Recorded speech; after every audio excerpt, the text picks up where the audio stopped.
be also discussing on the new clinical trial rule, which is published by the CDSU on March 19.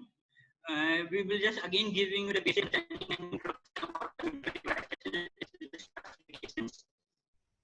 What are the clinical investigations under the medical devices under the rule 2017, and how to conduct the proof of concept or the early feasibility clinical studies, like the prior investigation studies or investigations plan and human subject productions are key points which we have discussed when we are planning to conduct the clinical validations.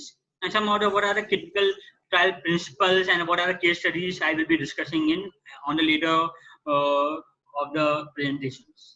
So many of the startups with whom I have interacted, they keep on asking why we need a clinical validation. Is it necessary to conduct a clinical validation for the devices which they are developing it? Yeah. So you can you can conduct the clinical validation if your device has novel intended use and has a very novel performance features. In that case, the clinical validation is necessary. If the sufficient clinical evidence pertaining to your device which you are developing is not present in the market, then you have to perform the clinical validation.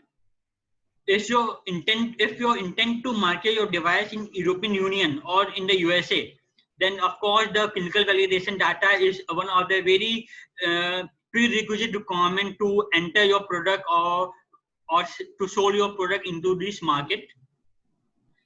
If predicate or equivalent device is not present in the market, if the predicate and equivalent device is not present with respect to the product which you are developing, then in that case you have to perform the clinical validation studies.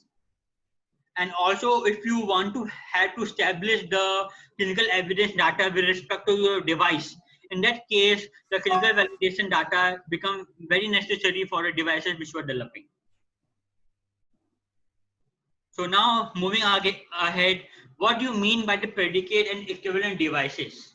So the predicate device word first come from the US FDA. If you want to sell your product in the USA, then you have to do a predicate device comparison with a device which is already marketed in the USA.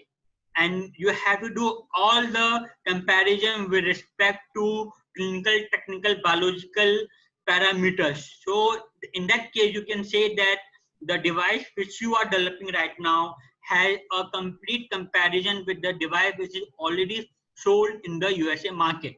So then we call it a predicate device. What do you mean by the equivalent device? Equivalent device is mostly used, this word is mostly used when you want to market your product into the European Union market. So in that case, you have to do a subsequent equivalency with the product which is already selling in the European market, both in terms of clinical, technical, and biological aspects. Their one-to-one, head-to-head comparison should be carried out by the startups to the device which is already sold in the European market. So this is the basic, the two broad terms, predicate and equivalent device.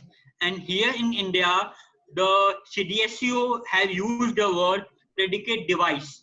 When you are going for the manufacturing license, you have to do a predicate device comparison. If it is already available in the Indian market, if it is not available in the Indian market also, then you have to perform the clinical validation studies also.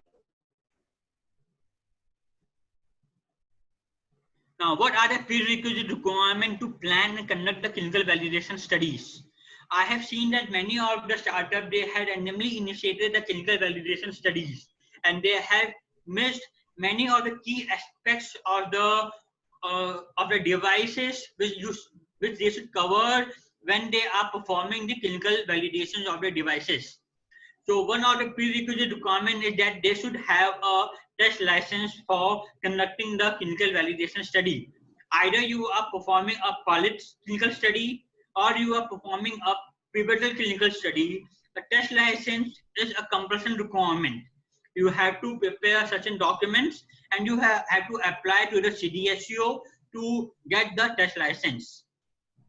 After this, one of the prerequisite requirement is that you should have a design history file ready with your device, which is missing to almost all the startups to whom I have interacted till now.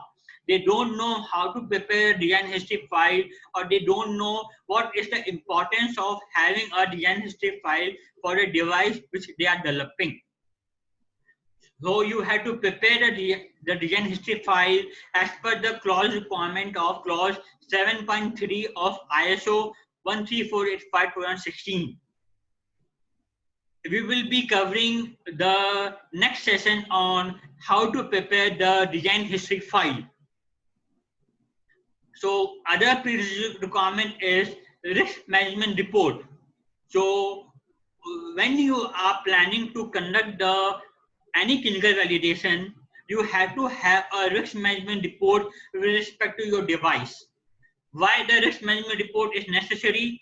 Because this risk management report will provide you all the necessary residual risk, all the risk with respect to clinical aspects of your device, which you will going to get discussed when you are performing the clinical validation study.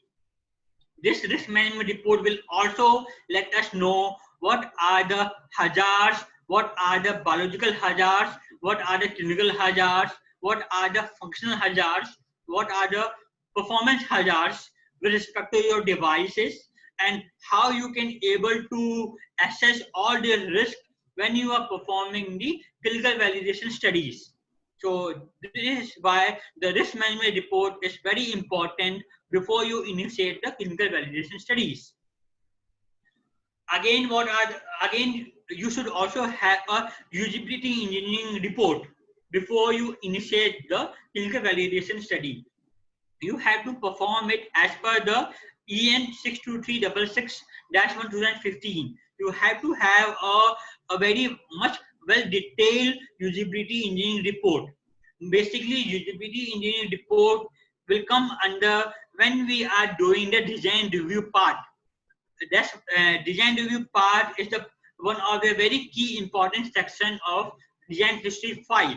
So when you are doing your design part, so after you have completed your design output, so then your prototype got ready with you, and once with the help of prototype which is ready, and with the help of the doctors or the clinicians which you have on board, you have to get a type of feedback or the user data feedback from the doctors panel which we are going to prepare. And then you have to get all type of feedback with respect to clinical doctors with respect to the prototype which you had developed it. Here, don't misinterpret with that you are collecting the clinical data at the usability. You are not collecting the clinical data when you are doing the usability engineering. It's only the user specific or the user handling data you are going to collect it with the help of the doctors on board with you. And all the features with respect to your devices will be get discussed when you are doing the usability engineering, and it should be going to be part of your clinical validation input data. After that, the fifth important requirement is to have a clinical evaluation report as per the literature route. So this is very important requirement. If a manufacturer or a startup, they would like to initiate the work to get either a manufacturing license in India, or they want to sell their product in the European market as per the CE certification requirement, or they would like to apply for the 510(k) application, then clinical evaluation report as per the literature route is one of the very important requirement. So a manufacturer or a medical device startup, they had to follow the requirement of MedDev 2.7.1 revision 4 when they are going to prepare the clinical evaluation report. So what is clinical evaluation report as per the literature route? Here you have to assess all the clinical and the technical and the biological aspects of your product with respect to identify all the literatures with respect to your devices or with the similar devices which is available in the market, and you have to assess the all the safety, efficacy, and performance of your devices with respect to your literature route. From this literature route, we can came to know what are the other various safety aspects or the malfunctions with respect to your devices. And all these points which we are collecting from the clinical evaluation report should be discussed when we are preparing the clinical evaluation protocol, or when we are preparing a clinical validation protocol. All these points should be get discussed during it. So the requirement state that whenever we are preparing a clinical validation protocol, all your safety aspects, performance aspects, your risk aspects should be get discussed in that protocol. And from where you get all these documents, all this the points to be get discussed, you can get it from the risk management report, usability engineering report, and from the clinical evaluation report. You will be getting it, and you will be getting, and you can discuss it in your clinical validation protocol. So these are the mainly the prerequisite requirement to conduct the clinical validation report. Before you initiate preparing the clinical validation protocol, you should have all these reports with you. Now, what are the essential elements of clinical validations? When you are going to submit the clinical trial application to the CDSCO for granting the approval of performing the clinical validation studies, they will going to ask this 4 to 5 or 6 documents. One of the major document you should have is clinical trial protocol or plan. Second is an informed consent form, case record form, investigator brochures, risk management report, and a device manual and or the IFU. These all 6 documents you should have it when you are going to apply for the clinical trial approval from the CDSCO. Now, steps to conduct the clinical validations. Now, one of the major step is that you should have a test license for the clinical validation study which you would like to perform. Second is that essential elements which we have right now discussed, all the protocol, case record form, you should have it right now with you. Then you have to prepare the clinical trial application, and you have to submit all the essential clinical elements which we have prepared to the CDSCO to get it reviewed by the clinical trial department of the CDSCO. After you will get the approval from the CDSCO to perform the clinical validation study, then you have to register your study on the CTRI website. CTRI is a clinical trial registry of India, and it is a mandatory requirement that all the clinical trial or all the clinical validation studies which is right now performing in India, it should be get registered in onto the CTRI website. Once you get your registration on CTRI website, they will issue a unique number, and that unique number is very important for the ethics committee approval. Most of the ethics committee members, they will going to ask that whether you have got the approval from the CDSCO or whether your study or your clinical trial validation study got the CTRI registration or not. So this is a prerequisite requirement to get the ethics committee approval, that you should have a CDSCO approval, and also you should have a clinical trial registry unique number with the protocol which or the study which you want to perform. So after that, you have to apply for the ethics committee approval. Now, each and every institute or the hospital, they have the ethics committee on board with them. And the CDSCO, they have already released the database of all the hospitals who already have the ethics committee with them. So it is the responsibility of the medical device startups to identify only those institutes or only those hospitals, those who have the ethics committee approval from the CDSCO. If the hospital, they don't have in-house ethics committee, or they don't have a ethics committee approval from the CDSO, you cannot initiate the study from that hospital. After you get the approval from the ethics committee, now the clinical monitoring or the real clinical study will get initiated. So after, and then the all the recruitment of the patients will going to get initiated over here.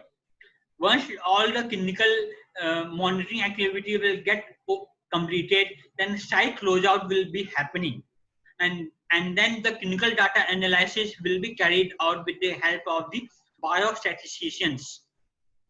And after that, a well planned clinical report will be prepared, which we have to submit to the CDSO for the review purpose.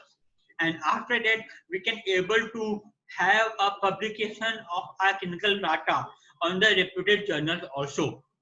The publication of clinical data is very important. This will help us in the market penetration. You can say that we have our own clinical evidence data of our devices which we had developed, and it is got published in a reputed journal. So these are the basic steps to perform the clinical validation studies. So now I will be starting that a few slides on the new clinical trial rule. Now, on Supreme Court of India on October 21st, 2013, they have said that approval for clinical trials should be based on all the relevant aspects of safety, efficacy, particularly in terms of assessment of risk versus benefit to the patients. That's why I have right now discussed that you should have a risk management report with you, because in a risk management report we are also discussing the what are the risk and benefit of your devices, and also we are innovations versus innovation with versus existing therapeutic options and unmet medical need in the country. So all this are going to be get discussed in the risk management report. What are the risk benefit analysis? What are the innovations? Benefit of the innovation with respect to the existing devices which are available in the market, and what are the unmet need of your devices in the country. So all these documents should be get discussed.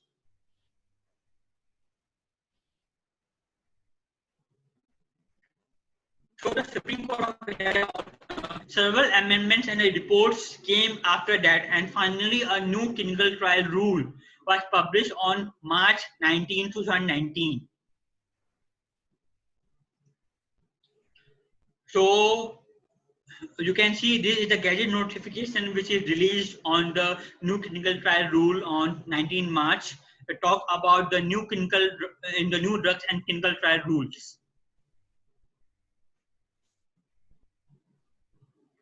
The new rules are effective from March 19, 2019 onward, except from Chapter 4, which will take effect 180 days after March 19, 2019. Rule 2 defines a new drug including active devices, which is not going to be get applicable right now. So medical devices are not mentioned in the context of new drugs, but are mentioned on page number 213 and 225. Thus, the new rule applies to the device as well.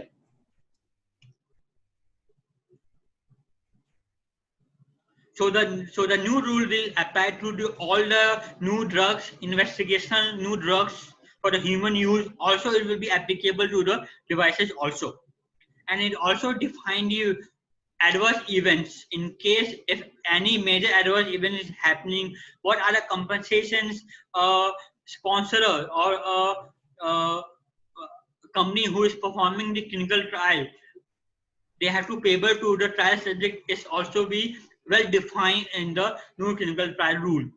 And this clinical trial rule is subject to get approval from the DCGI, and DCGI is one of the government coming under the CDSCO. Now there's also they also discuss about the independent ethics committee, and independent ethics committee should also get registered to the CDSCO, and they can also give you the approval to conduct the clinical trial also. And when a startup they have to apply to get the permission of clinical trial, they have to apply in form number form CT04 with accompanied with all the necessary elements of the clinical trial applications which we have discussed, and the fee and the schedule they have discussed in the schedule 6 rule 21. As we have discussed in our last session, that for conducting a pilot and pivotal clinical studies, the CDSO charge is approximately rupees 1 lakh rupees for the medical devices, and if it is an in vitro diagnostic devices, they are costing rupees 25,000 rupees for getting the clinical trial approval from the CDSCO. Dean approval, so all the devices which are discovered are in India or manufactured in India, conduct a clinical trial shall be disposed of within 30 days of receipt of such application. And if application doesn't receive any communication, the trial shall be deemed granted to be conducted.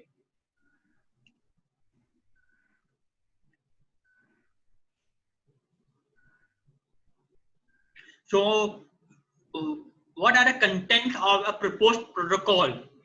I will be discussing as a case study at the end of the all the slides. I will be having a walkthrough to how and what are the major aspects of the protocol or the points which you are going to Yeah, discuss. Mr. Siddharth. Yeah, Yeah. sorry to interrupt. Yeah, so shall we go for one round of Q&A right now? Or? Yeah, we can go. We can go right now. No issue. Okay, perfect. So everyone, we can go for the Q&A round now. So if you have any questions right now, so you can just write them in the chat box, or you can just raise your hands. We'll just unmute you just for a quick break. We are doing this.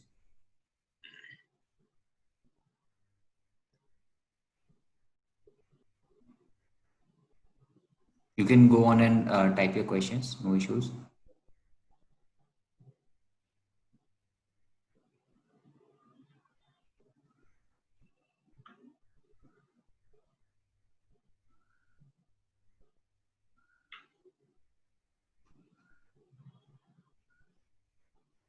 So we have a question from Ms. Shraddha Chauhan. So when startup should approach for the test license? If your prototype is ready and you have already performed the if you have already performed the what we call it a usability engineering, you have a basic feedback data received from the panel of doctors, and you have fixed your design. After that, you can initiate the process of getting the test license. Okay, so I hope that answered your question, Ms. Shraddha. So yeah, so Bharat, yeah, we'll be sharing the slides with you as well as the YouTube link for this webinar recording as well. We have question from Ms. Shivani. So she asks, in case CDSCO has given NOC for clinical studies, is test license required? When you had received the NOC, no objection certificate from clinical studies, is it released prior to coming out with this clinical trial rule, or after that? If you had received NOC, then yeah, then the test license is not required. You can able to perform the clinical studies. Perfect, sure. And we have question from Ms. Uvarani now. So for POC, is it acceptable to conduct patient trials in clinics without ethics clearance? No, you have to get a ethics committee approval. Okay, okay.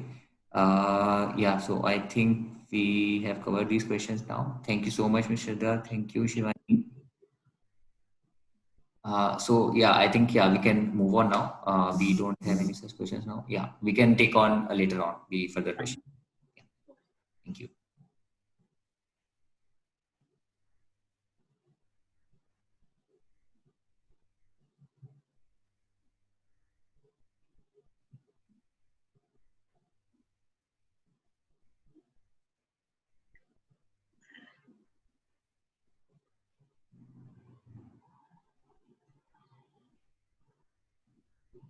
Slides are visual, right? Yes, right, right. So these are the basic content which is given in the clinical trial rule, that you have to write the full title of clinical studies, about the protocol, study number, and protocol version. If it's in investigation, new device or new drug, then the information about that information you have to give. So I will be discussing more in detail about the how to prepare the protocol and what going to be the content of the clinical trial protocol at the end of the slides.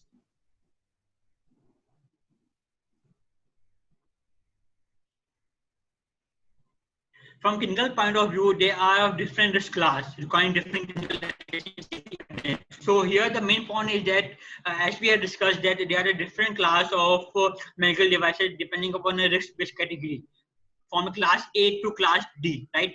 So you cannot perform or you cannot plan the clinical study in a similar manner for a class A device to a class D device. The endpoint, the safety efficacy endpoint, the performance parameter will be get changed if the device, this category is changed. If it's class A, you might not be requiring a very exhaustive or very detailed study, but if the risk category is B, C, or D, depending upon the nature of its application or intended use, we have to plan the clinical validation protocol or study.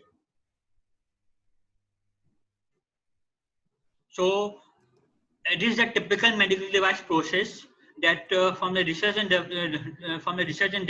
discovery, you have created a multidisciplinary team. You have a concept and design. You have developed a prototype, and after you have done a redesign of your prototype when you are doing the usability engineering or when you are doing the design review with the help of doctors, and then a proof of concept testing. So once your design is fixed, only then you have to do a proof of concept testing.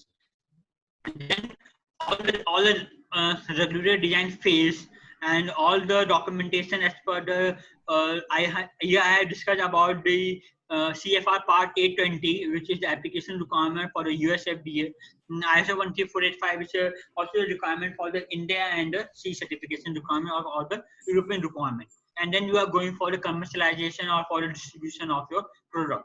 So here the proof of concept testing is, or concept testing is only can be happen when you have conducted prototyping or the usability engineering or usability study of your product, and you have freeze your design.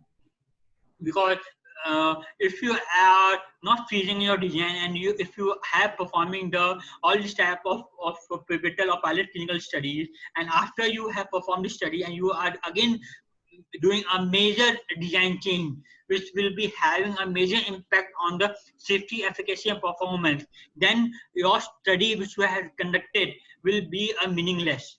So you have to again perform the study. So my request is that before performing or conducting any pilot or pivotal study or POC study, just freeze your design so that you don't have to further do design modification or at a later stage of your product. So the proof of concept testing is important. So here I'm talking about the safety efficacy. They are a major requirement for the regulators. The regulators like the CDSCO, if you are going for the European Union for the C certification, the European Commission or the US FDA, they will be having a major review on the safety efficacy with respect to your device. They will also review the performance related to your devices. They will also review.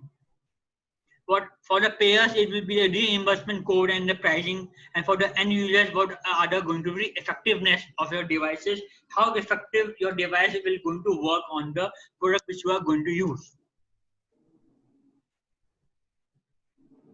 So we have already discussed that two official documents that medical device rule 2017 has came, and they have discussed about the quality, efficacy, and safety requirement of the medical devices. And they have also discussed about the clinical trial rule also. We have already discussed and taken in depth about the medical device rule in our last session. So this is the major medical device rule you can able to see over here. We have already discussed the classifications, the classification of the medical devices and in vitro device, in vitro diagnostic devices, how it's falling under class A to a class D depending upon the risk category. So now here are the clinical investigations as per the medical device rules 117. Although the medical device rule 2017 does not give any detail of data requirement for clinical investigation medical device, they do mention and give at least 3 clear indications. The indications are a pilot clinical investigations, meaning a clinical study may have to be carried out for the first time in human being in India. This is the proof of concept study, or you can call a early feasibility study, although a human clinical experience may exist elsewhere. It also talks about a pivotal clinical investigation, meaning a confirmative clinical trial based on a data emerging from a pilot clinical data. We also talk about medical devices requiring clinical trial but claiming subsequent equivalence cannot be marketed without official approval. So in the medical device rule, they had not explicitly talked about clinical investigation, but they had talked about all these 3 requirements for the proof of concept studies, for the pivotal clinical studies, and for doing the subsequent equivalency of your devices when you are performing the clinical trials. So proof of concept or early feasibility clinical studies from the US FDA ideas I will be discussing. An early feasibility study is limited clinical investigation of a device early in development. It typically enrolls a small number of subjects. Typically, it enrolls approximately 30 to 60 number of subjects. It will not include a more than 40 to 60 number of subjects into it. It is used to evaluate the device design concept with respect to initial clinical safety and device functionality. Because since we have to establish that the product or device which we have designed has is reaching its intended use with respect to safety or its performance or not, or functionality which we have designed. So that's why the number of subjects is every time will range from 30 patients to approximately 60 patients. May guide in device modifications. The pilot study or an early feasibility study will also help you in doing any further device modifications, the device which you are performing it.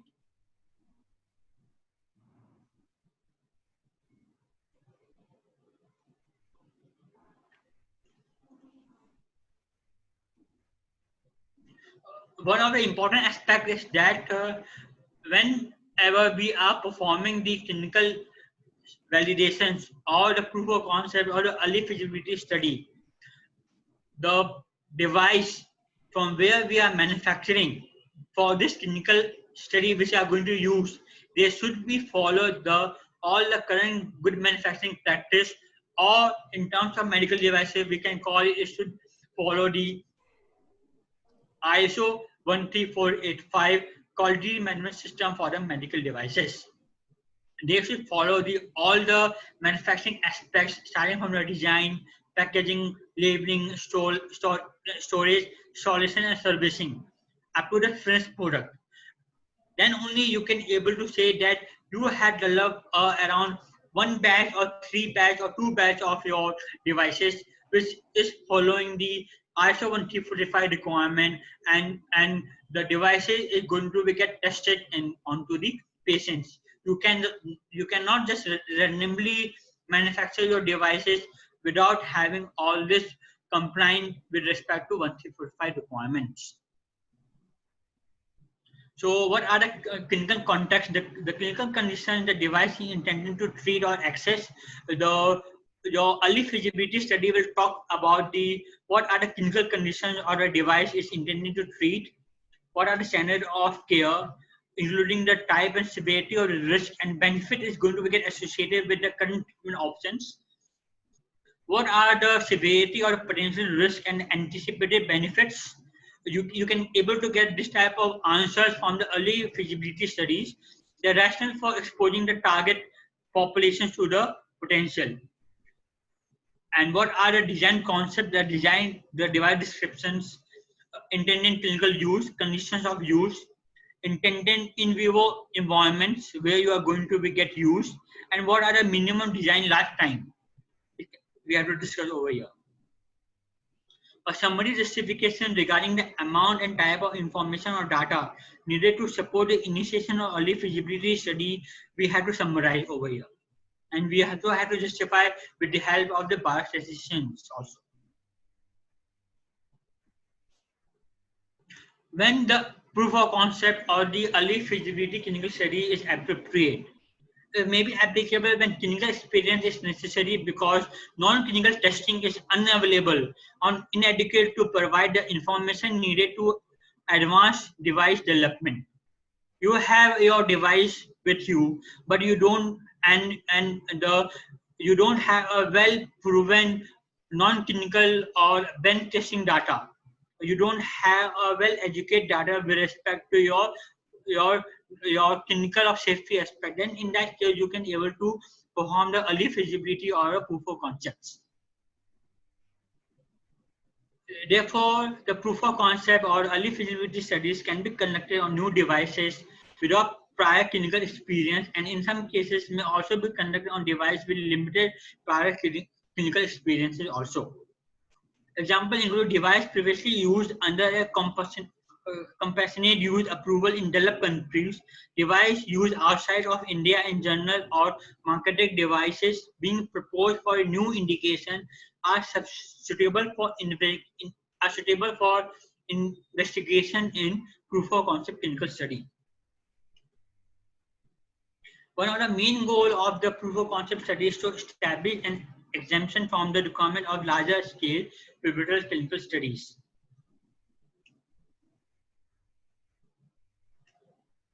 So here I will be discussing what you mean by the different definitions of an early feasibility study, a first in human study, a traditional feasibility study, and what is a difference of pivotal clinical study.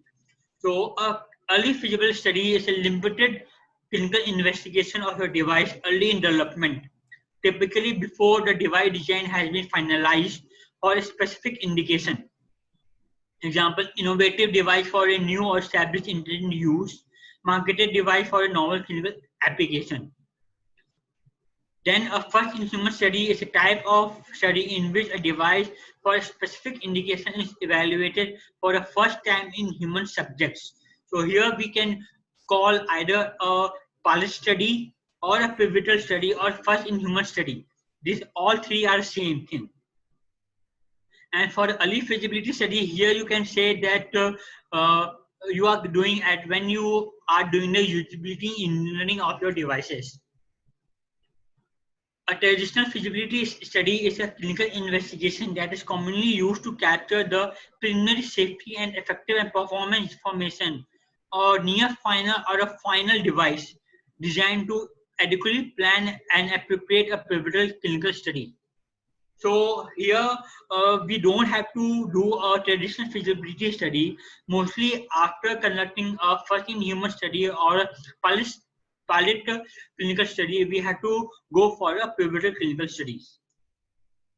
A pivotal clinical study can be differentiated from the above proof of concept study by the fact that a pivotal study is a clinical investigation designed to collect definitive evidence of the safety, efficacy, and performance of a device for a specific intended use, typically in a statistically justified number of subjects.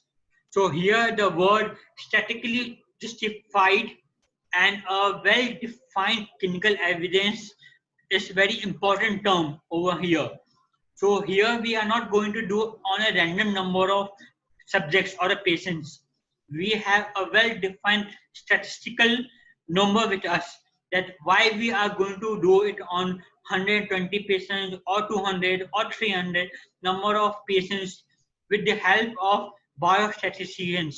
Here we have to define a p-value or statistical significance level whether it will be a P less than or equal to 0.005 or 0.002, 0.001. We have to well define over here. Then only the data which we are going to get will be statistically signified, and the report which we are preparing have some real value or real evidence with respect to device which you are developing.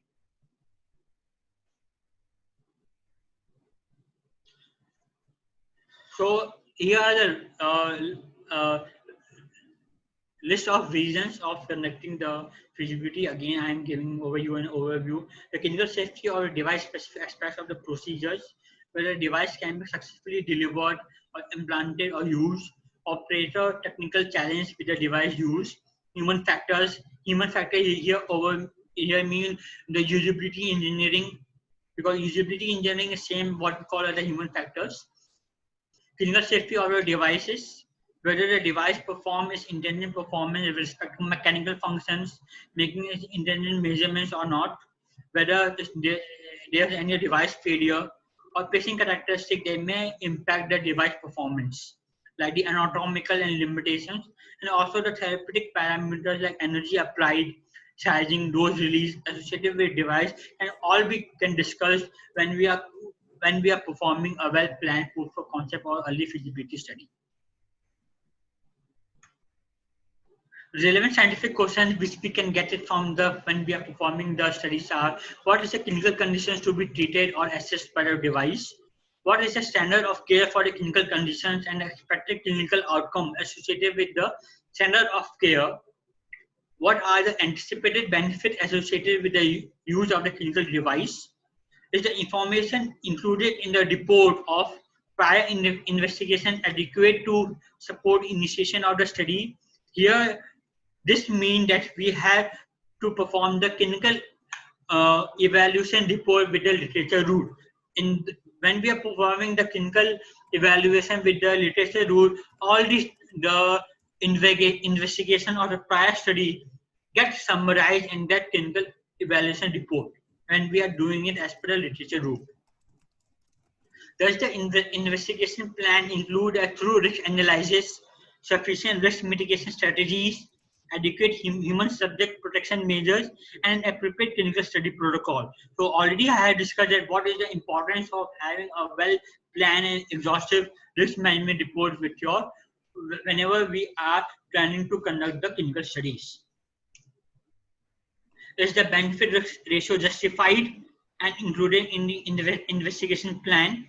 And that all this we have to include it, and we have to get it from when we are performing the clinical evaluation studies. How to do a device evaluation strategy?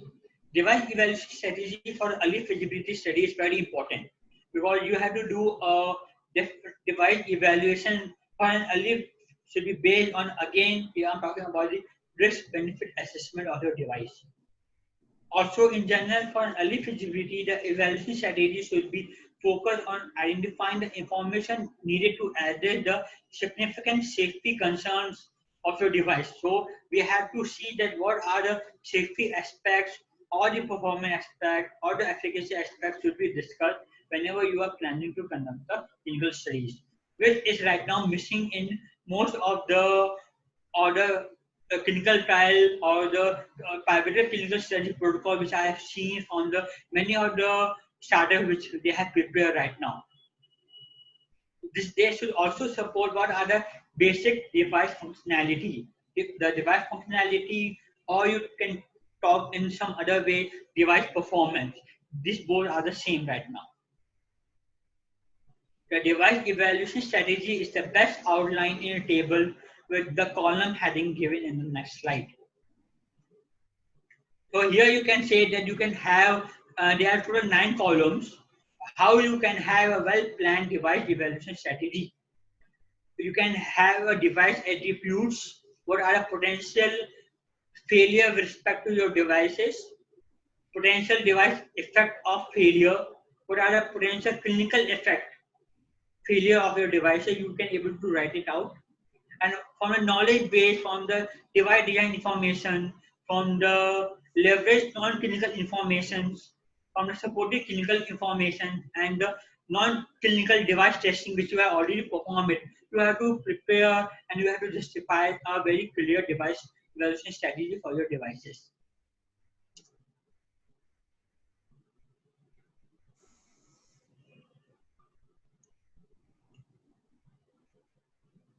So prior to clinical information, a summary of any prior clinical studies of your devices used for the proposed intended use must be provided.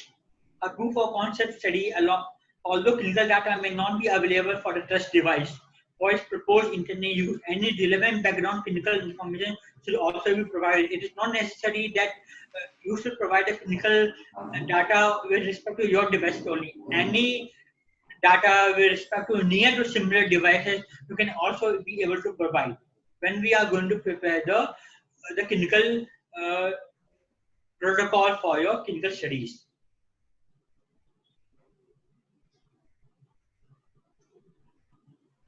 Whenever you are preparing the device investigation plan, or here you can call it a clinical validation protocol.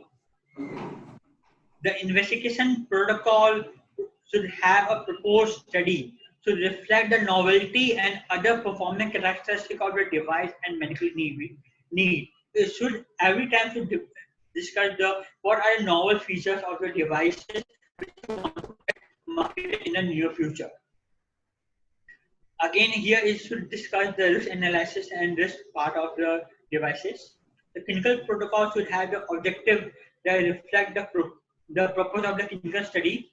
I have seen that many of the startups, they have not clearly defined the clinical study protocol. What are the objectives? What you want to get it from the study? They have not clearly well defined in the study or the protocol which you are developing. So the objective of the study, or we call it a primary outcome or a secondary outcome, is very important whenever you are designing a clinical trial protocol. Protocol should also discuss what are the primary endpoints, secondary endpoint, what are the biostatisticians involved, how you are going to assess all these endpoints, how you are going to record the adverse events, how you are going to assess all the adverse events, all should be well defined in your clinical trial protocol. You should also define what are the different methodologies when you are going to use for the investigation. Here the methodology means there are different type of clinical studies. First is all comer study. It means the cohort study, parallel parallel study, randomized studies, or the what we call it a randomized parallel study also, double blind study also they are there. So there are different type of performing or methodology is there, which we have to choose it, which is best going to suit with respect to the objective which you have defined. Accordingly, we have to define the methodology. Either it should be all comer study, either it will be a parallel study, either will be a crossover study or a randomized study, or it will be a mix of few other studies that we can able to do. So here the Indian clinical trial rule has given a major emphasis on how to protect the human subjects or the patients which are going to get enrolled into your studies. So so that's why they have come up with the ethics committee approval. So for any clinical study, either it is a pilot study or a proof of concept study or pivotal study, ethics committee approval is must.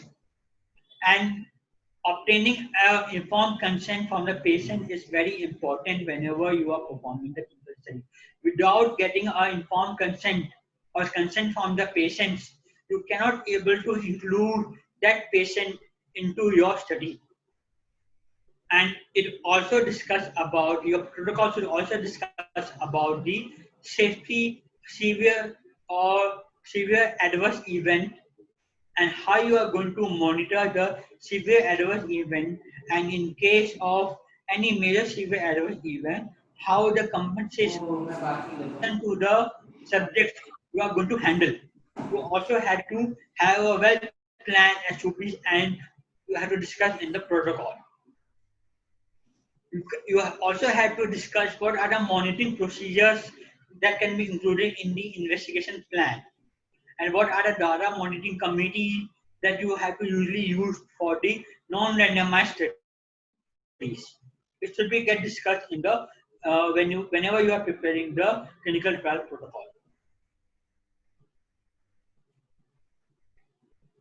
So although the proof of concept of early feasibility studies are small studies, the principle of clinical trial design, protocol, and informed consent form, outcome variables, data generation, and analysis are the same or equivalent or pivotal clinical studies, especially if they are randomized studies. So whether you are doing any proof of concept study or an early study or a pilot study, the principal requirement of conducting this type of study will remain the same as that of a pivotal clinical study or a private or a larger clinical study. You cannot bypass any of the steps which I have discussed. The step will remain the same either you are performing a proof of concept study, early feasibility study, or a pilot clinical study. And this is the mostly for the 510K or equivalent study. Whenever manufacturers or startup they would like to go for the selling their product into the USA market, and if a predicate device is not available in USA, then the requirements say that you have to do a clinical study in USA. So currently, this is not a requirement right now. I will be just skipping it. So clinical trial for the medical devices key trial objective, clinical trial endpoint, which I have already discussed, study population, sample size.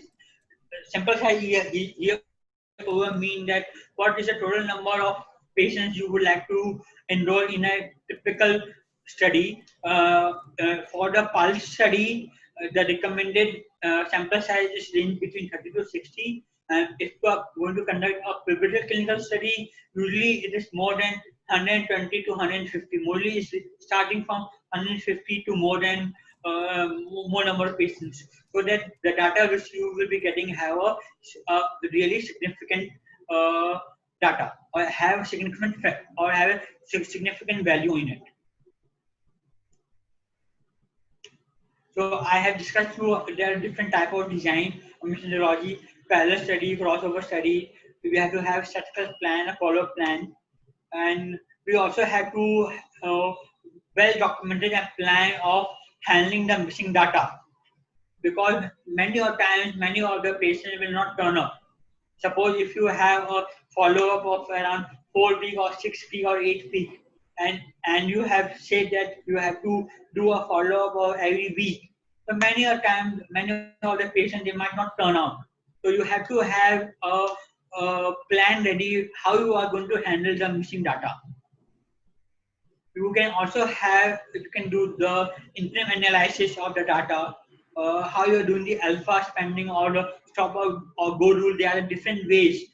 Whenever we are going to plan a bar statisticians, whenever we are designing the p-value or the confidence interval, they are always type of interim analysis, and the data monitoring committee will get come into the picture. And efficacy and secondary endpoints. So we have to define a well primary and secondary endpoint with respect to the study which we are planning, and which we have to discuss into the clinical trial protocol. So what are the sequence of event?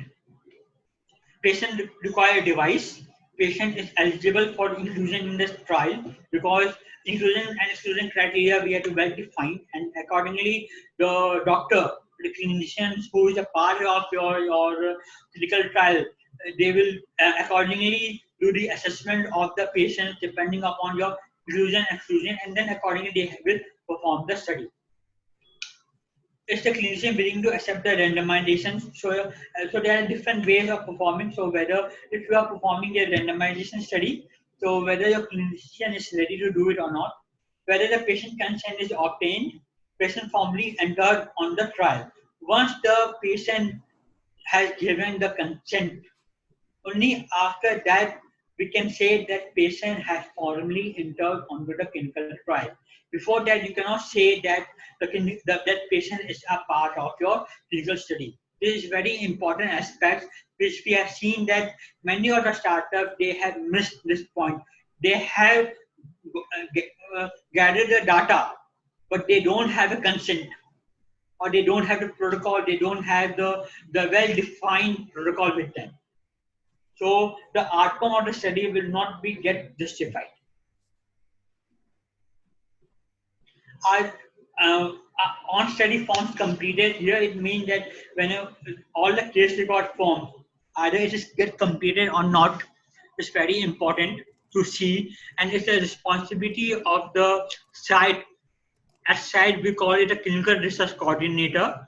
And at the sponsor side or a CRO company like we are performing Symbiosis Clinical Triology. My company has conducted many on-site audit of various hospitals, and we have seen that many of the study forms are incompleted.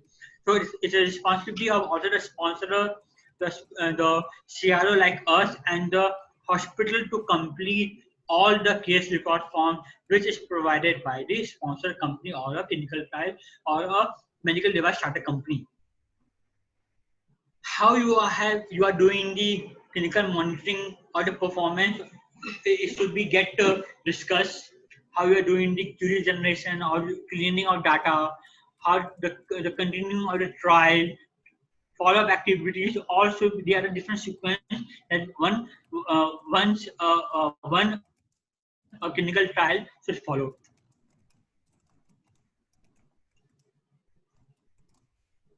Uh, I will take the questions from here right now. Okay, so we can take the questions. Okay. Before the case study, I will take the questions. Okay, so we have question from Miss Shraddha. So it is, so she asked, is it necessary to conduct clinical trials for non-notified device? Yeah, now as we discussed that now there nothing is difference between a notified or non-notified. As we had discussed on the last session, every device is now going to be get registered on the CDSCO. With respect to whether it is a notified or non-notified, you have to perform the clinical validation study. Sure. So we had question from Dr. Manas. So Dr. Manas, I am just unmuting you and you can ask your question.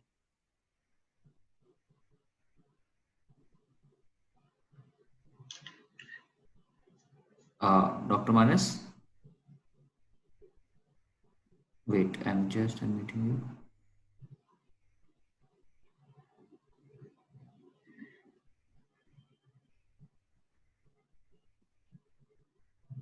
Okay, so it's taking time. So yeah, so let's take the question from Bharat.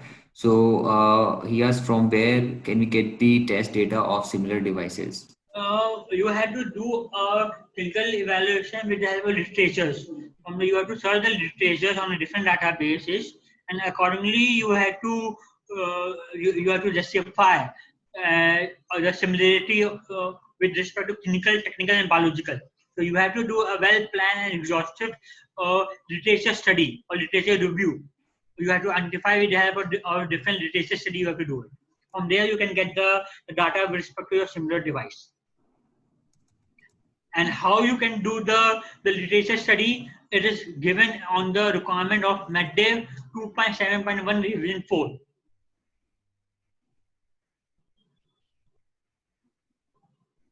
Right. Okay. So I'm just trying to unmute Dr. Manas, but it's not happening. Some problem with Zoom. So anyways, like we can take the further questions. So if you have any questions, you can just write in the chat box. Otherwise, I'll just unmute all and ask. You want to play with the other things here? Which is not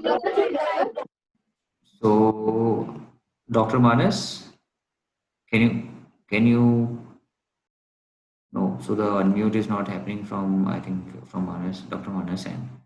Okay, so yeah, any questions from the participants? You can put on the chat box or you can just raise your hands.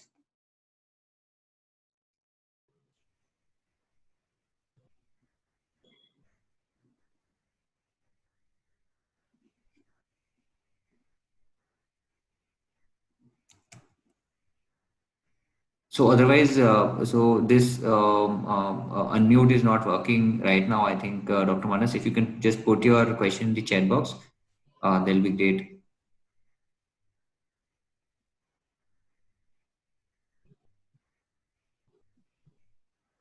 And anyways, like, the today's session has been really extensive. All the slides. I mean, I love Yeah, how many slides are we there. were on IC electrical safety compliance for class 3. Okay.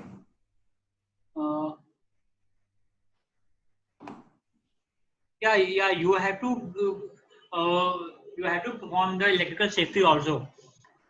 So you have to see that for the IC 60601 EMI safety testing, which is one of the very important things which you have to perform, and depending upon the product which you are developing it, if there is a specific product related standard in IEC is available, then you have to also perform the electrical safety compliance to that. Okay. You are working on PAPR. What is PAPR? What is the full form of PAPR?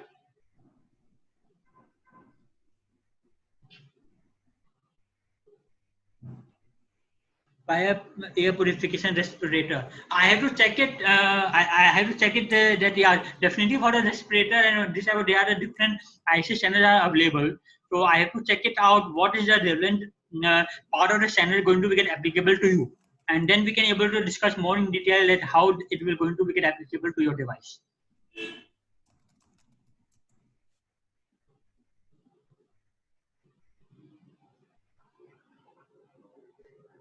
Yeah, you can able to contact me offline. Yeah.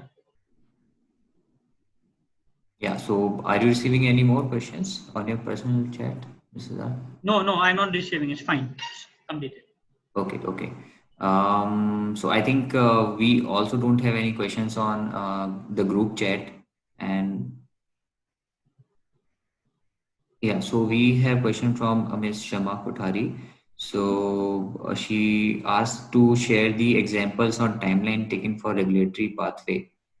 Thank you so much, ma'am. I know yeah, this session is very extensive, comprehensive. Right. For the regulatory pathway, as I discussed that from the regulatory pathway, what do you mean by for the regulatory pathway of only up to getting the CDSC approval for the clinical trial or up to the marketing stage he's talking about? Okay, so I'm just unmuting you, Ms. Shama. You can just ask. Yeah, can you hear me? Yeah, Yeah. I'm hearing you. Okay. So in either way, so for say non-invasive devices, if we are to look at a CDSCO clearance, Right. what is the general timeline? And you can just give one example, just to understand from the perspective how much is the product development period up to marketing. Okay. So Yeah. whatever is comfortable with you and you have information for, I'll be happy to listen. I have not prepared a very specific slide for this, yeah, but I can able to let you know that suppose if you want to market your product, suppose it is you have a non-invasive device, right, and you want to market your device in India.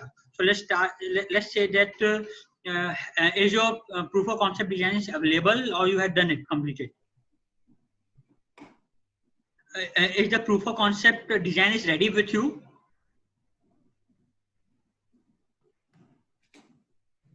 Wait, I have to unmute. Yeah. Yeah, can you hear me now? Yeah, Yes, I'm yes. able to hear you. So we have the proof of concept ready.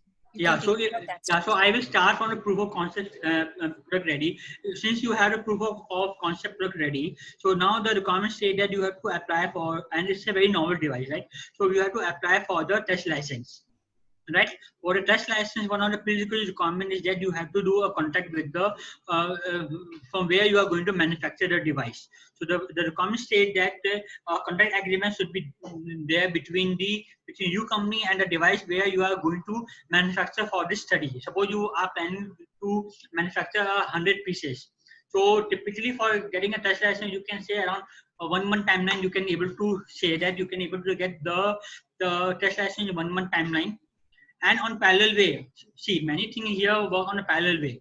And on parallel way, you can initiate preparing the certain order of key document which I have discussed, like the risk management report, the usability engineering report, your document for the clinical evaluation with the literature report. So again, it will take around 15 to 20 days. So in 1 month timeline, you will be getting the approval for a test license. On parallel way, you are getting the work done for all your essential elements. So typically to get the approval from the CDSO for performing the class A or B clinical studies, it will be around 3 to 4 month timeline. You can able to get the approval from them. Maximum of 3 months timeline you can able to get the approval.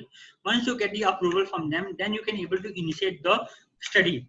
And then it totally depends upon the when the ethics committee meeting will be happening, because depending upon the hospital we are choosing, because most of the hospitals they are conducting the ethics committee approval meetings once in a 2 month timeline. So accordingly your proposal will be sent, and then you will be called off for having a meeting for the ethics committee approval. So typically you can say to really initiate a clinical study, you have to give around a timeline of around 4 to 5 months timeline you can able to give you. And once you have initiated a clinical study, depending upon the number of subjects and number of centers you have it, typically it will take around again 2 to 3 months timeline. You can say to get the work completed, depending upon the type of study we are taking. I'm just taking a very brief 2 or 3 months. The study timeline can also get increased if the follow-up time is higher. Suppose if the follow-up time of any implantable devices or any device is high, so you can say from initiation of test license up to completion of the study, you can say approximately around 7 to 8 months timeline you have to give it.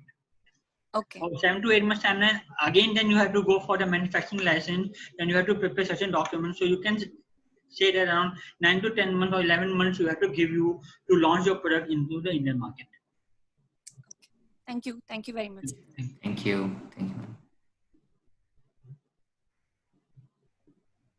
Yeah. So we're just waiting for more questions. If there are any, so you can just write in the group chat.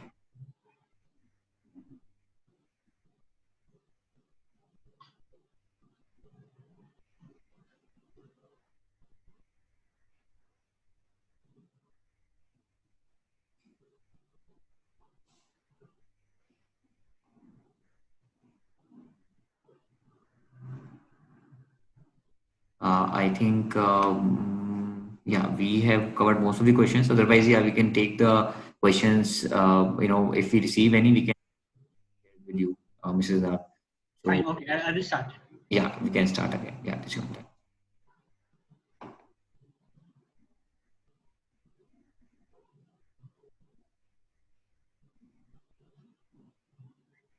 So this is a very case study of Micra transcatheter pacing system, which is approved in the US FDA for indication of use for the atrial fibrillations in AV block.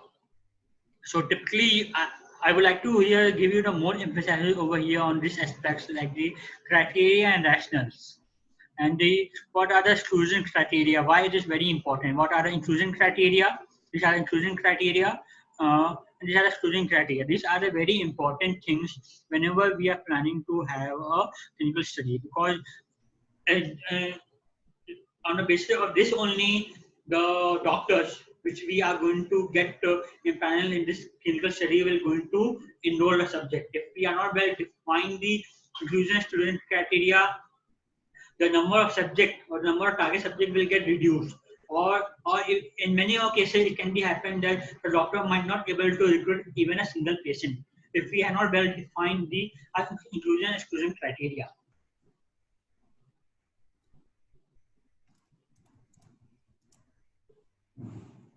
So the next important thing is that the clinical endpoints. I am keep on telling you that why the clinical endpoint is very important, because it talks about the effectiveness of the product.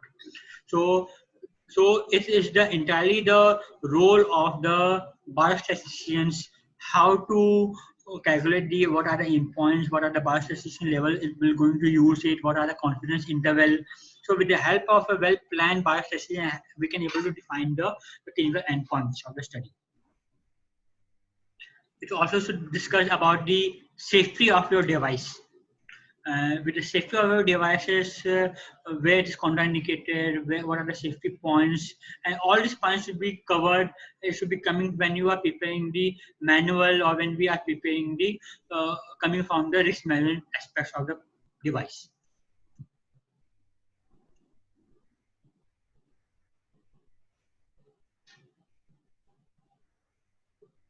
So there were 28 major complications, 25 subjects related to the MICRA. So with the help of Kaplan-Meier estimate. So Kaplan-Meier estimate is one of the biostatistician tools where we are calculating what are the major complications is happening with respect to devices. So it is not necessary that for every study we are using this type of scale. Depending upon the devices, depending upon the objective of the study, we can able to change this type of biostatistician parameters which we are going to use.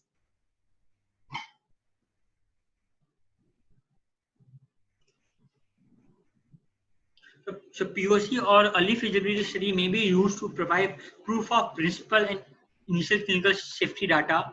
They can also be used in India as a bridging study for the medical devices which have been approved, especially in the developed jurisdictions after full pivotal clinical validation studies. Other potential of such study is that data from this study may lead to device modifications and be used to refine the bench analytical or in vivo animal studies and future clinical study protocols. For a new or modified devices or new clinical use, vital information can be captured and be used to optimize the device design, design evaluation and clinical investigation plan. So I will be just going through the clinical trial protocol which we had developed for one of my European clients which we had dealt with. I will be just showing you how and what are the important aspects we should cover whenever we are designing a clinical trial protocol.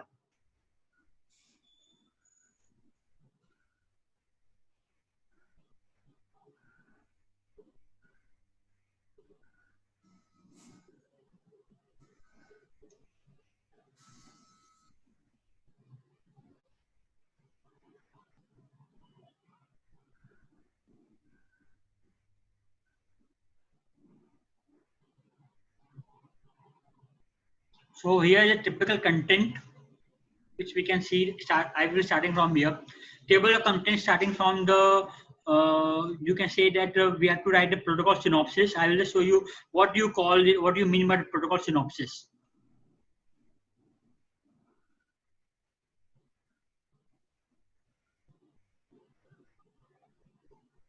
Acronym and definitions, introductions. We have to give the well-planned the investigation device, journal descriptions. What are the preclinical data? If you have performed any preclinical data, what are the risk-benefit analysis of your devices? What are the subject objective? What are the primary objective? What are the secondary objectives? What are the endpoints? What are the primary endpoints and secondary endpoints? What are the study design, how you are doing the study design, either it's a randomized study or all-comer study or it's a parallel cohort study, you have to define over here. How you are doing the subject selections or the enrollment, what are the inclusion criteria, what are the exclusion criteria, what are the withdrawal criteria, what are the selection of investigation and training, how you can give the training to the doctors which we are enrolled. And we have to also define what are the study procedures, starting from the screening stage to informed consent stage to the randomization. If we are doing the randomizations, then only you can able to consider and how you are further doing it. We have to also define a statistical analysis, sample size determinations, how you are doing the sample size, why you are selecting 40 patients, why you are selecting the 50 patients, why you are selecting 100 patients. It should be well-defined statistical definitions. We have to define it accordingly. Then you can say that, yeah, we can able to have the study on the 40 patients or 50 or 100 or 120 or 200 patients. We have to define the description of statistical methods. What are the primary endpoints and secondary endpoint analysis, how you are doing with the help of biostatisticians. What are the analysis populations? If we are doing any interim analysis, suppose interim analysis only in a case when there is a larger study or whenever there is a larger follow-up. Suppose if the follow-up is required for 1 year, 2 years, 3 years. So in that case, an interim analysis is very necessary, so that we can able to know that what are the adverse events or safety or efficacy or performance of the device is happening. So you might be knowing that one of the USA-based company called Boston Scientific, they have launched a study for the bioadsorbable stents, and they have done the interim analysis of the clinical studies, and from the interim analysis they came to know that while implanting the bioabsorbable stents, the cases of major adverse events or the death is very high. So because of that, they have stopped the study and they have withdrawn all the bioabsorbable stents from the market. So this is one of the importance of doing the interim analysis also. You cannot put the patient's life risk whenever we are doing the clinical study on the larger follow-up study, or when the risk of the device is very high. We also have to well define what you call it an adverse event, serious adverse event, adverse device effect, serious adverse device effect, and unanticipated serious adverse device effect. Here, everyone is well versed what you mean by the adverse event and serious adverse event. But here are the three important new terms: adverse device effect, serious adverse device effect, and unanticipated device adverse effect. You should be considered whenever you are planning to conduct the clinical studies. And this is missing in almost all the clinical studies protocol which till now I reviewed for the startups. How you can define or classify the adverse event depending upon the severity. You have to define in the protocol, and you have to link this with your risk management report. How the relationship of this adverse event is with respect to your device, what are the outcome of adverse event, you have to well define in your protocol, which is missing in almost all the clinical trial protocol right now, which is prepared. What are the device deficiencies, how you are doing the adverse event reporting. Adverse event reporting is very important because depending upon the timeline, we have to report to the CDSCO with the help of a department called Metro Vigilance or the Vigilance Department. You have to report the adverse event to them, and they have a different time frame, starting from 24 hours to 72 hours to 15 days, depending upon the nature of adverse event which you are going to receive. And who will be the responsible person for reporting all this adverse event?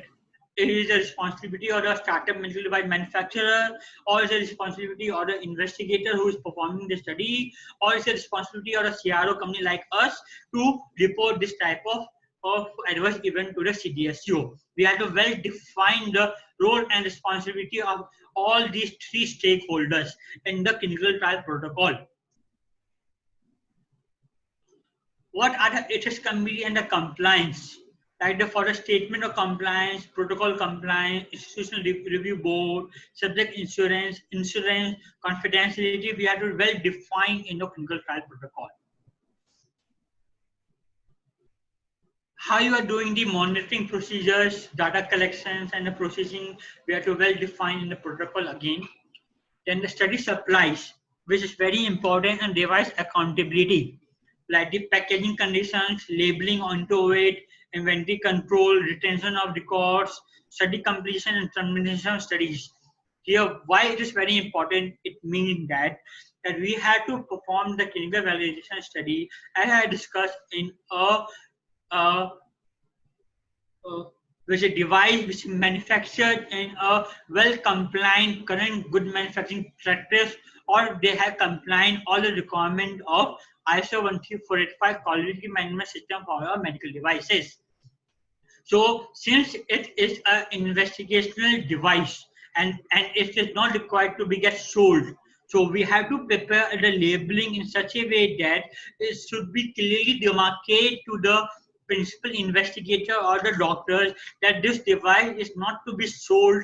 It should only to be used for the investigational purpose. It should be well defined and well written onto your label. And you also have to define the packaging in such a way that the packaging should withstand its shelf life of your device. And on the packaging, it should also define that it is not to be sold. It should only to be used for the investigational or for the clinical trial purpose.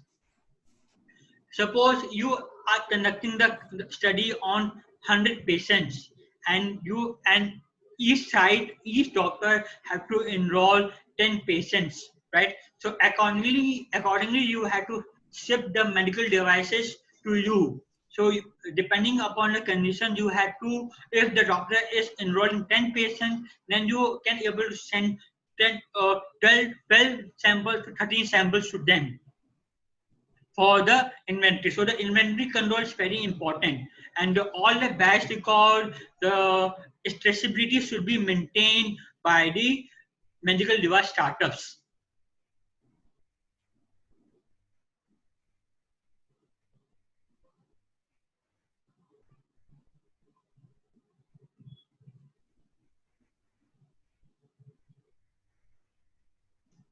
So here is the protocol synopsis which I am talking about it.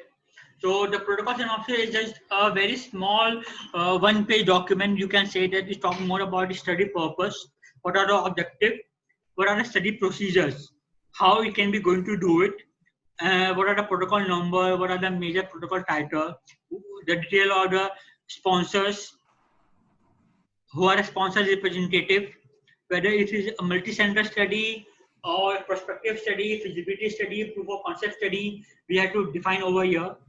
What is a study product? You have to well define your study product over here also, or the device.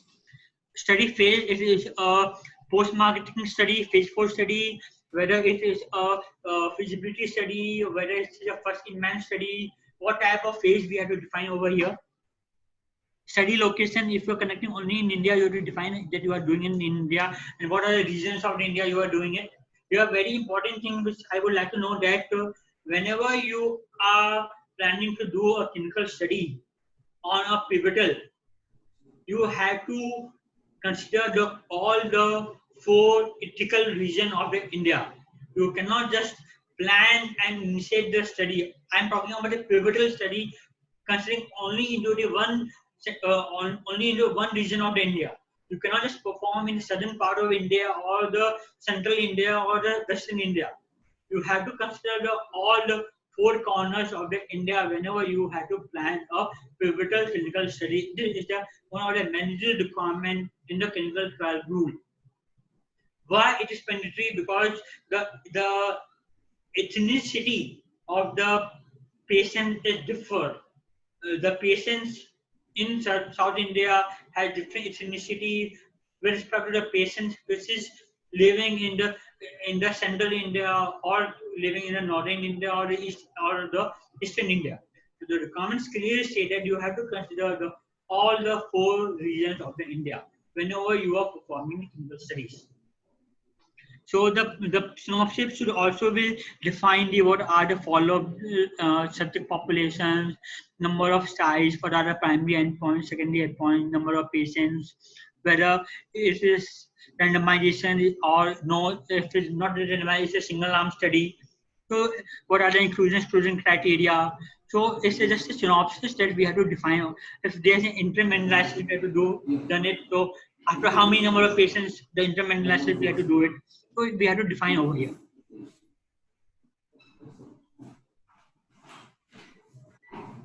So from here, the real the clinical trial protocol will start. We have to give the background of the devices or the treatment or the clinical condition which you are going to treat or you are going to use for the device. We have to give a brief introduction. We have to give a brief description about the devices over here. We are just seeing over here a pictorial diagram of your device. Here's your workstations, cleaning methodologies, everything you have to discuss about your device, like the connectors, if there are any connectors, ancillary apparatus. Important thing is the preclinical data. You also have to give it any preclinical data like the animal study or the biocompatibility studies you have done it, or any validations like the IC 60601 or electrical safety testing you have done it. And this type of preclinical data you can also have to give over here. What are the clinical data which are available up to now with respect to the device or the similar devices which are available in the market? You have to discuss over here. The important thing again over here is the risk-benefit analysis. You have to do a well-planned risk-benefit analysis and discuss in the clinical trial protocol. What are the major applications? What are the anticipated benefits? What are the residual risk? How you are going to do the benefits of the risk? So yeah, I talk about the GN ISO 14971 standard which you have to follow whenever you are doing the risk-benefit analysis, and you have to discuss it. What are the potential benefits to the subjects? After this, now the important again thing is doing the study objective. What are the primary endpoints and the secondary? What are primary objective and secondary objective? What is the main? Why you are performing the study? What do you want to get it from the study? It should be well planned and well documented, because this is directly related to your endpoints. And again, whenever we are preparing the clinical trial report, it will directly link with it. So you have to well plan the primary objective and secondary objective. Again, we have to plan the secondary and primary secondary endpoints of your devices. What are the study design? I discussed there are different study design, the all-comer study, randomized study, non-randomized studies, cohort studies that we have to see over there. So the study flowchart you have to prepare, that filling in patient, selected study population, bowel preparation, if there are any pre-procedure required for the enrollment study. So we have to also perform the pre-enrollment feasibility study also. So we have to define over here. What are the criteria for subject selection and enrollment? You have to define over there. Inclusion criteria, exclusion criteria. Withdrawal criteria, you have to define it. We have to also give the training to the investigator with respect to the good clinical trial practice. We call it a GCP, good clinical practice. With respect to the clinical trial protocol which you have. Many other doctors, they have gone through the good clinical practice, but it's a requirement that the doctors should undergo the GCP training with respect to the clinical trial protocol which you would like to conduct it. So again, the screening, and so study procedure start with the visit 1. Suppose, consider yourself as a patient. Right? You are a patient and you have visited the hospital, right? And suppose the doctor asks, brief you that we have this device right now, which is very novel in nature, and whether you would like to enroll in study or not. So how the process starts, that the patient will ask the different type of questions with respect to the devices. And if the patient say, yes, I would like to enroll the study, then a formal informed consent process will get initiated. And this informed consent process will get initiated with the help of the clinical research coordinator, which is sitting at the hospital, and a doctor. And after signing of the informed consent form, then the further enrollment process, like all the screening of the vitals and everything, will get started.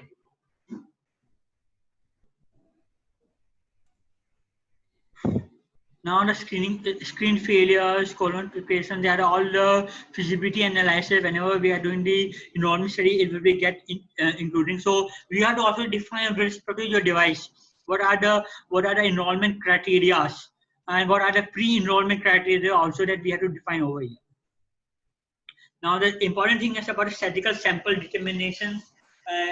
If we are doing the 100 patients, why we are doing 100 patients, what are the p-value, if the p-value is less than 0.001 or 0.005, why is it like such that, what is the confidence interval, why we have selected a confidence interval of 95% or 98%, why not less. So all these things we have to well define in this statistical analysis document of your protocol. So interim analysis and everything, what are the adverse definition of the adverse events. So here we have to follow the requirement of ISO 14155 version 2020 version. This standard has recently been revised, and this standard is especially talk about the investigation of medical devices only. So all the startups to read this standard and understand the requirement of all the definitions which are going to get used when we are preparing the clinical trial protocol.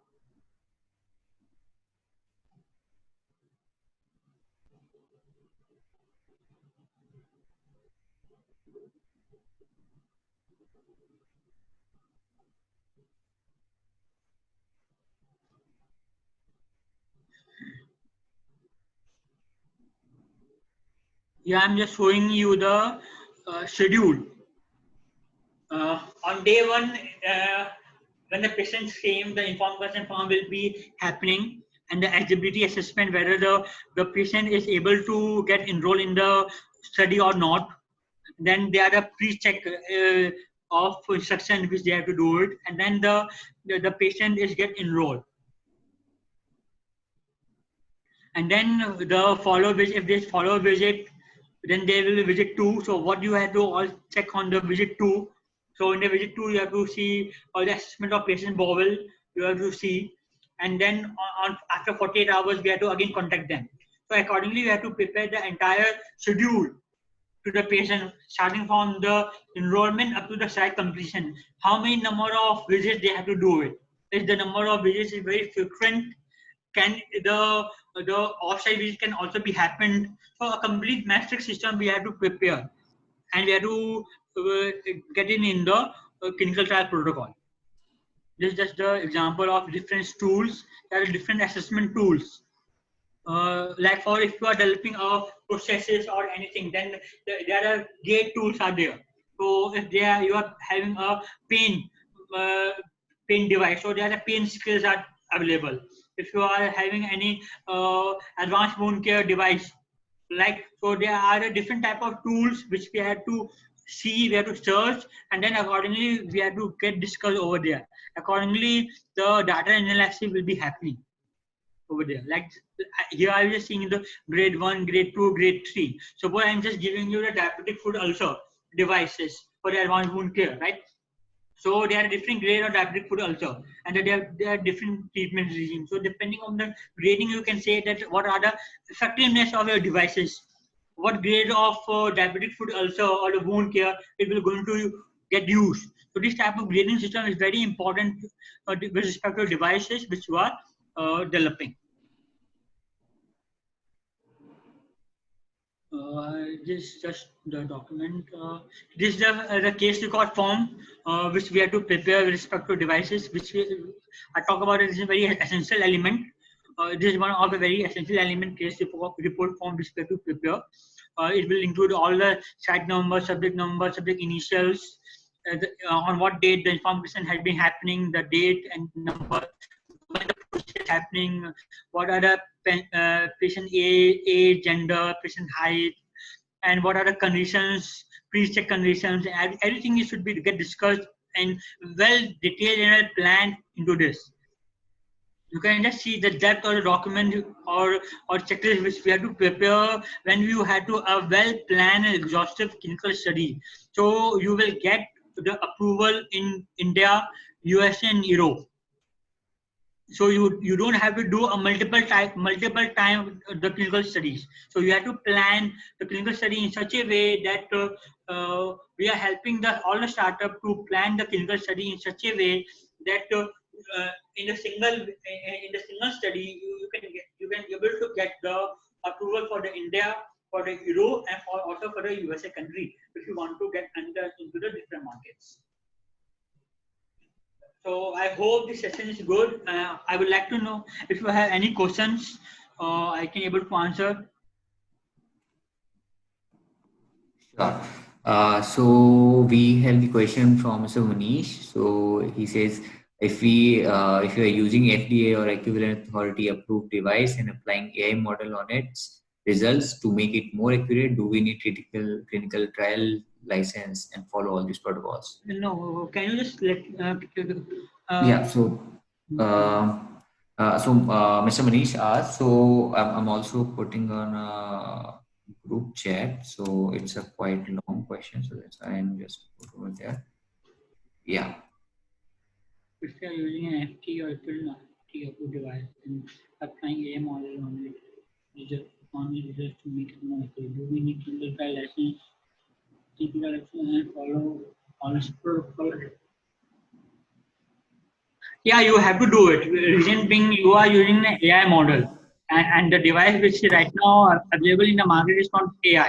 So you have to see that how accurately your AI application is working, and how the predictive analysis model you are using it, and how well accurately your AI is working into it. So you have to do like this that sample selection without AI and with AI. You have to compare it, and then you have to go. You have to do for the studies. So for you, yeah, you have to do the clinical trial, and you have to go for all the process for it. Okay. So we have question from Ms. Shivani here. So she asked, can a device have more than one predicate device? Yeah, the device can have a more than one predicate device.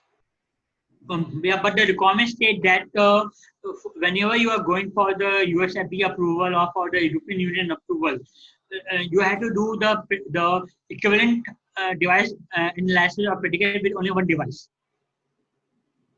Although you have many, but for the comparison purpose, you can choose any one of them. Okay, perfect. So yeah, any other questions we have from participants? All the participants, we are open to questions now.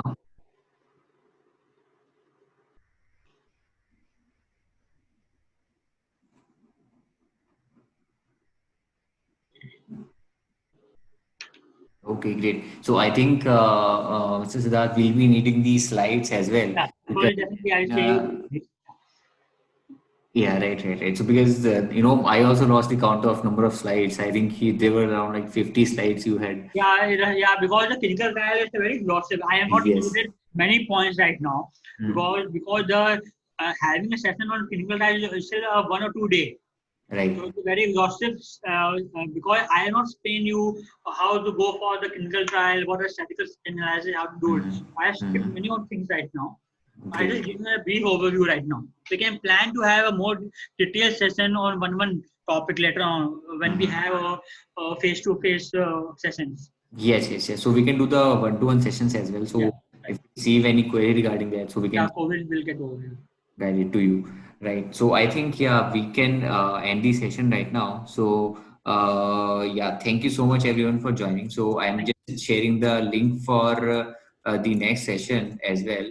So you can also register for that. So next session we are coming up with the legal compliance management after the COVID. So there are the things will be covered mostly around the relaxations and compliance due to COVID. The relaxations provided by the government, the subsidies can be availed by the startups, new compliances and guidelines for the fundraise startups in the fundraise mode.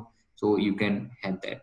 And similarly, like I'll also share with you the feedback link to the feedback form. So you please share your feedback with us on the webinar and keep sharing your the new topics which you'd like to hear or want to have the webinar on, and we'll be getting more webinar for you. And yeah, I hope this session has been really helpful for you as well. and the webinar link is shared. So once you fill the this feedback link, so you'll also receive the e-certificate from our side. And yeah, you have been really a patient during the webinar and the whole session. So yeah, thank you so much for that, and we look forward you at the next webinar with us. And thank you so much, Siddharth sir. Thank you. Thank you for arranging a wonderful session again. Yeah, thank you so much. Thank you so much. And the next session we'll be having as well. So as this is the part of the series, so we'll be announcing the next details on the next webinar, the date, time, and the topic for that as well. Okay, thank you so much. Thank you so much, everyone. Any closing remark from you, Mrs. Dad? No, it's fine, absolutely fine. So we can able to discuss more about on later session also. So if you have any doubt, any other participants, get in touch with Mr. Gaurav. So then we can have a more detailed discussion, improvement discussion with respect to your device if you are planning to conduct any clinical studies or pivotal studies in India. Right. Perfect. Sure. Right. Okay. So thank you so much, Siddharth, for your time and so valuable session for today, which we had. Thank you so much, everyone, for joining. We'll end this session now and see you at the next session. Thank you. Thank you so much. Yeah. Good day. Good day. Yeah. Stay safe.